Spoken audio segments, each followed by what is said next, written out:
Merci, Monsieur le ministre de l'Économie.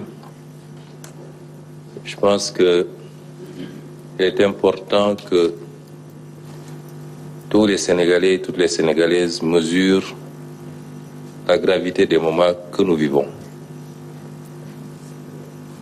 Il est extrêmement difficile d'intéresser les Sénégalais sur des questions qui relèvent d'une certaine technicité, particulièrement quand il s'agit des finances et du budget. Mais en langage très simple, je voudrais que les Sénégalais comprennent la situation. Et il était important pour nous de dresser cette situation de référence bien avant de vous présenter le nouveau référentiel le 7 octobre. Vous ne pouvez pas faire des projections sur les 25 prochaines années si vous n'avez pas fait l'état des lieux et la situation dans laquelle vous trouvez le pays.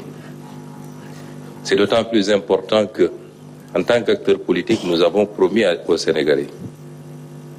Nous avons mené une lutte politique pendant 10 courtes et longues à la fois années, qui ont été consacrées par l'élection du président Bassirou Diomaye Faye. Et nous avions promis aux Sénégalais que nous les mènerions au sommet du gratte-ciel. Et je confirme ici que par la volonté de Dieu, nous le ferons. Mais en le faisant, même si nous soupçonnions et même si nous avions quelques éléments de preuve que la situation du pays n'était pas au beau fixe, nous étions loin de nous imaginer que les choses étaient si catastrophiques. Et donc ce que je voudrais dire, c'est que pensant être au premier étage, nous avions promis d'accélérer les choses pour amener le pays au sommet. Après l'inventaire et l'état des lieux, nous nous rendons compte que nous trouvons le pays au 4e sous-sol. Il nous faudra faire un effort de rattrapage qui exigera de notre part à tous beaucoup de sacrifices. Mais en langage beaucoup plus simple, c'est que le ministre vient de nous dire, c'est que les autorités que nous avons remplacées ont menti au pays et ont menti aux partenaires en falsifiant les chiffres publics, en donnant des données erronées, au moins sur les 3 aspects qu'il a soulevés, mais vous pouvez le considérer sur tout autre aspect, en l'occurrence ici, le déficit public, qui est au double de ce qui a été annoncé pendant tout ce temps. La dette publique, qui est 10 points plus élevée que ce qui a été annoncé. Et de manière constante d'ailleurs, de 2019 à 2023. L'exercice aurait pu remonter plus loin. On aurait su ici, la tendance avait pris départ un peu plus tôt, mais les 4 exercices nous suffisent pour voir à quel point le régime du président Macky Sall a menti au peuple, a menti aux partenaires, a tripatouillé les chiffres pour donner une image économique, financière et budgétaire qui n'avait rien à voir avec la réalité. C'est d'une gravité extrême. D'une extrême gravité. Sur le 3e point, il a abordé la question du surfinancement. De manière très simple, ça veut dire simplement que les partenaires avaient accepté que le Sénégal puisse aller en termes de levée de fonds au-delà de ce qui était annuellement autorisé, en prévision du début des 4 premiers mois de l'exercice 2024, qui, dans tous les cas, étaient des exercices incertains au regard des élections qui se profilaient. 600 milliards qui n'auraient dû être dépensés qu'à partir du 1er janvier, mais que le régime sortant a dépensé avant notre arrivée au pouvoir, c'est-à-dire avant 2024. sur l'exercice 2023, ce qui est extrêmement grave. Il est important d'insister sur ce point, parce que la manipulation a voulu faire croire aux Sénégalais qu'il y avait un problème avec le surfinancement et que c'est notre régime qui a utilisé ces fonds, ce qui est totalement faux. Ça a été utilisé et de manière injustifiée pour plus de 300 et quelques milliards par l'ancien régime. Et au moment où on parle, nous ne trouvons nulle trace de l'utilisation de ces fonds. Je voudrais, avant de donner la parole à Monsieur le ministre de la Justice, saluer ici le courage d'un homme, le président de la République. Parce que le ministre ne l'a pas suffisamment abordé, en dehors de l'aspect misreporting,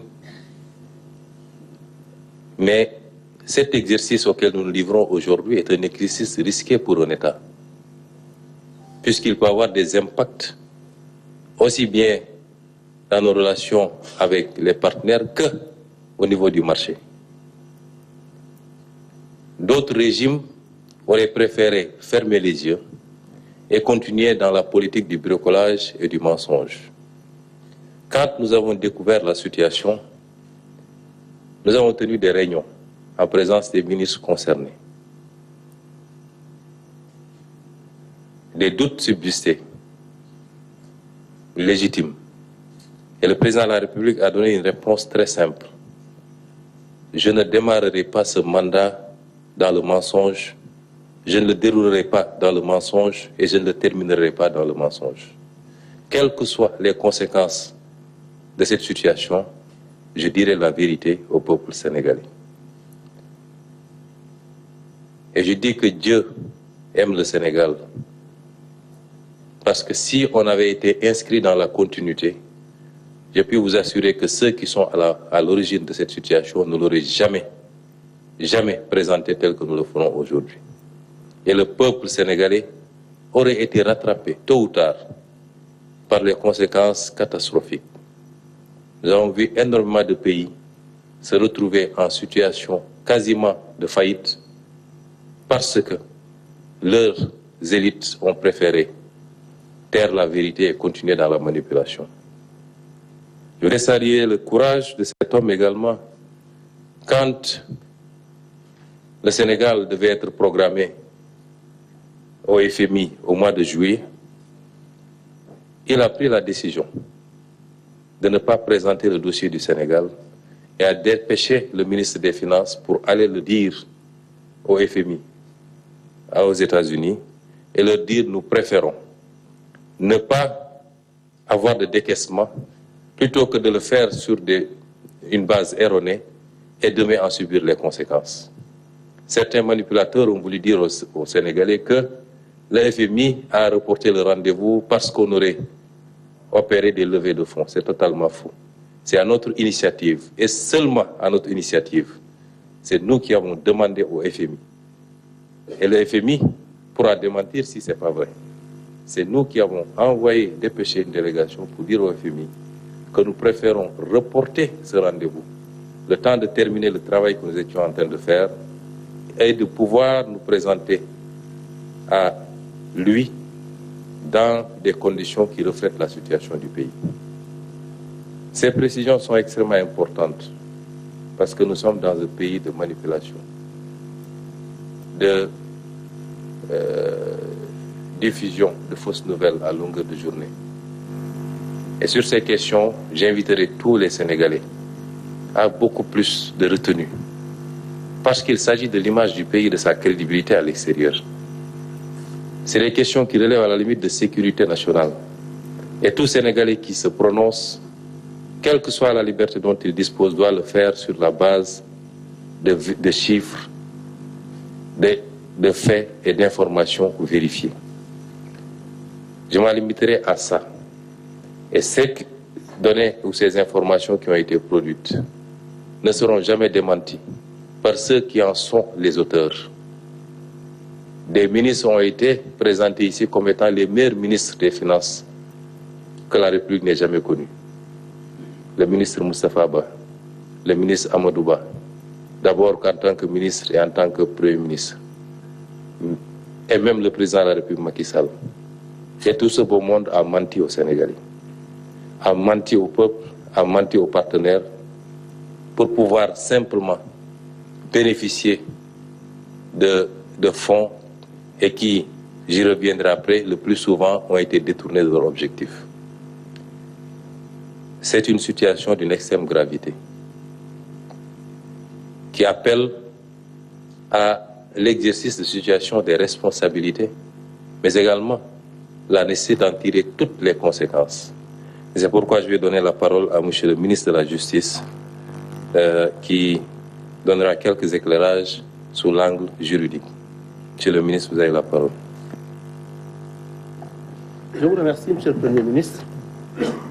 Monsieur le Premier ministre, Monsieur les ministres, Mesdames et Messieurs les ministres, Mesdames et Messieurs,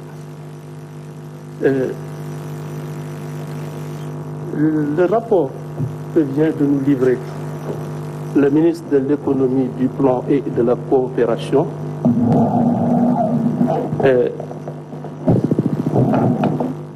revêt, à la lumière de ce que nous avons entendu, ces faits sont d'une gravité certaine